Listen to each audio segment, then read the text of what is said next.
Evening Road drinkers, welcome back. Out in the garden, another gloriously hot day today, although it didn't quite hit 30, which is a shame, but does mean we can focus on a bit more of a trad beer. We are back on 300 beers to try before you die, and we are back on a bitter. This one I've had before in a pub on cask, but I've not had it in bottle.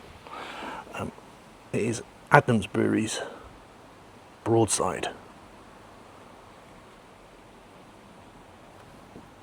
6% for a 500ml bottle. Hopefully it's going to be completely full of flavour. I think in the book it's down as a best bitter. Won't get sucked into too many of the reasonings behind British breweries having a bitter, a best bitter and an extra special bitter. I'd have thought this would really be an ESB in around 6%. But who knows why. Adnams themselves are based right over on the east coast, about halfway between Norfolk, in Norfolk about halfway between Norwich and Ipswich. It's an old-fashioned fishing town. It was a naval base for a long time. I'd imagine maybe that's where the broadside comes from, just being the term of the side of a ship. I know back when there was naval wars, giving someone a broadside would be just firing off every cannon you've got in their general direction. And given that it's 6%, maybe it's a bit more leaning into that. They're a family-owned brewery, although they are a PLC these days. I think the Adnams family is still a majority shareholder. But despite that history, it goes all the way back to the 1800s. They're quite a modern thinking brewery. Their distribution centre, I'll see if I can stick a picture of it up on screen now, has a fabulous living roof, and they use all of that grey water inside the building for, staff toilets and washing the vans and just generally cleaning around. And they're using that, that's the direction that the brewery is going. It's a very modern leaning, historic, family owned brewery. Tend to see their ghost ship knocking around. It's one of their more famous brands.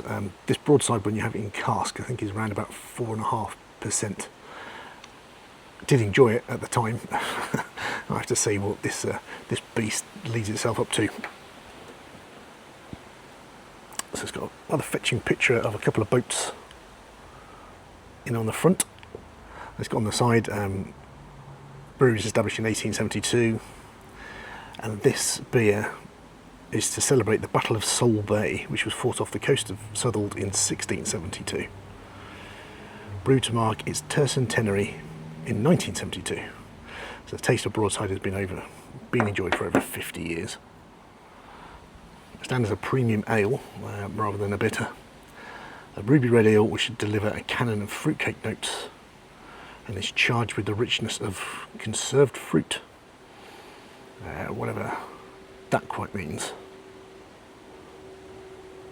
Let's crack her open, see what she looks like.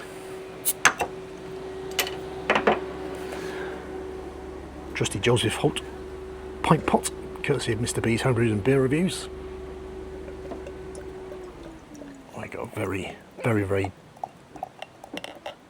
browny red. I can smell fruit from here. I don't think it's a bottle conditioned ale, but hopefully the book will let us know as to why it's so much stronger than the cask version.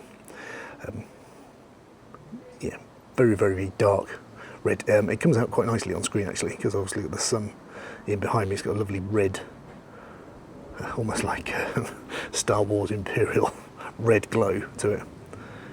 From my side of the glass, it's just very, very dark brown. Head's quite foamy. Hopefully this should all fit into the pint glass. Take a snap to show you what she looks like.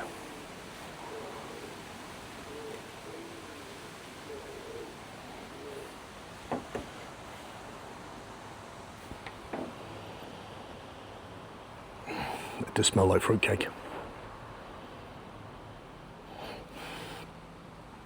It's like a deep syrupy sugar, like a brown sugar molasses, and candied fruit on there. It smells like a dark beer, getting that sort of biscuity toffiness that's lingering in the background. It's all melded together. It smells beauty. Let's give it a try. Cheers.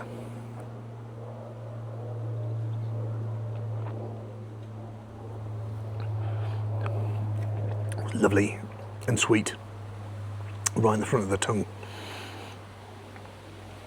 It's like a light to medium body. It's lighter than I expected for a 6%. Very, very gentle carbonation on the tongue, almost that you wouldn't really notice it was there. Just a little bit of fizz.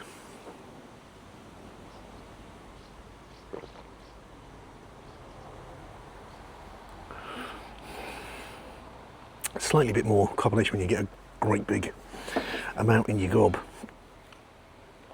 It's a really nice fruitcake flavour. There's burnt caramel and toffee in there, and it's finished off with like a bitter candied fruit. It's all melded into one. They're washing over each other. It's not a stage process. You get a little bit and then it changes to something else. Then it changes to something else.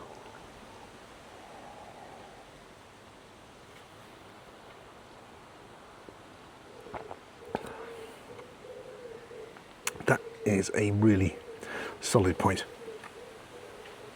I can imagine it being really nice on cask compared to, maybe they get the extra oomph by having it sit in the bottles for a long, long time. The head is disappearing quite quickly. Not unusual that for a strongish beer.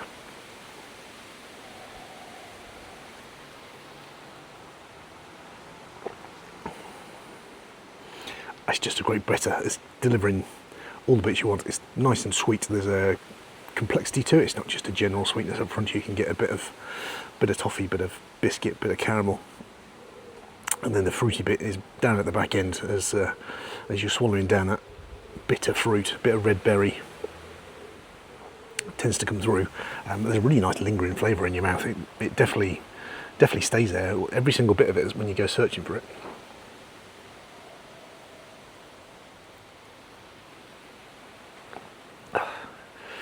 It's a blind taste test. I won't be sticking that down at 6%. I suppose it's not massively strong for a bitter, but there's no burn. You get no after effects. Could easily be 4s compared to 6s. There's no nose to indicate it's a very, very strong beer, other than that punch of flavour.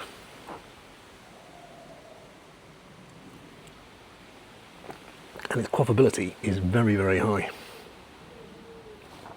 So we'll get butchers to see what Mr. Protz has got to say about it. So he notes that Southwold has two faces, a very fine Georgian square, including the Adnams Swan Hotel, and the harbour area where the fishermen still set sail into the North Sea, alongside the banks of the River Blythe. You get plenty of tourists and river folk, and likely after a glass of Adnams Bitter, which I think is also in this book, might move up a notch onto a broadside. Southwold was granted a royal charter by Henry VII, and in 1672, when English and a French fleet combined to defeat the Dutch in the Battle of Sole Bay. Don't get many Anglo-French combinations. All going to war with the Dutch. I know we've been to war with everybody, but rarely the Dutch sort of left each other's pots of empire to each other, I think. And the men of war these days will place all their guns along one deck of a ship and fire them by turning broadside to the enemy's vessels. So like we did. That wild stab in the dark was in the right general direction. So this is made with 100% pale otter malt, with a tiny addition of caramel for colour. It's hopped with First Gold, Fuggles and Goldings. First Gold being a new type of hetero hop, which are only half the height of conventional varieties, therefore easier to pick and less prone to disease. It says Broadside should have a superb aroma of tangy fruit, floral and resinous hops, biscuity malt. Definitely get tangy fruit cakes there.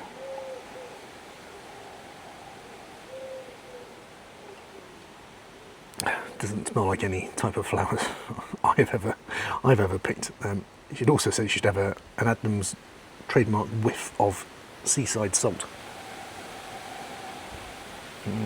Yeah, that sounds quite poetic. I'm not getting that either.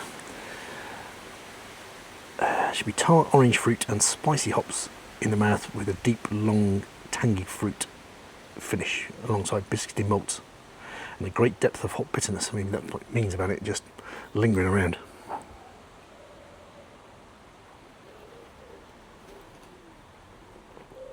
I think that's just a great beer.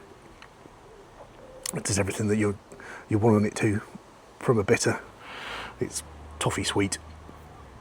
There's no odd American hop varieties creeping in the background to give you some odd bitterness. Just a nice traditional English red berry hedgerow type of bite to the back end. Does note in here that the bottle is 6.3, whereas this book is from. I've noticed this with a few. He's given bottle variety and they've all come down. They've very rarely gone up. Yeah, I wrote this initially in 2005, did repeat it in 2010.